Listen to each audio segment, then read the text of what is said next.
శ్రీశైల జలాశయానికి భారీ వరద కొనసాగుతుంది.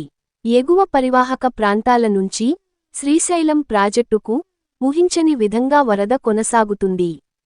దీంతో జలాశయం 5 క్రస్ట్ గేట్లను 10 అడుగులు మేర ఎత్తి దిగువ సాగర్కి నీటిని విడుదల చేస్తున్నారు.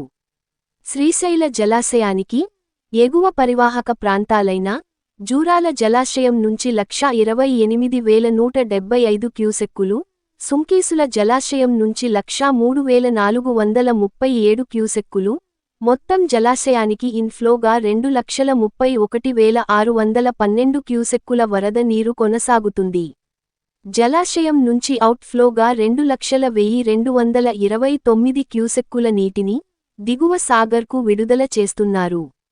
శ్రీశైలం డ్యాం పూర్తిస్థాయి నీటి మట్టం 885 అడుగులు కాగా, డ్యాం ప్రస్తుత నీటి మట్టం 882.80 అడుగులుగా నమోదైంది. జలాశయ పూర్తిస్థాయి నీటి నిల్వ సామర్థ్యం 215.8070 టీఎంసీలు కాగా, ప్రస్తుత నీటి నిల్వ సామర్థ్యం 203.4290 టీఎంసీలుగా నమోదైంది. కుడి, ఎడమ జల విద్యుత్ కేంద్రాలలో విద్యుత్ ఉత్పత్తి కొనసాగుతుంది.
మీ N9 న్యూస్ యూట్యూబ్ ఛానల్లో please like, share and subscribe.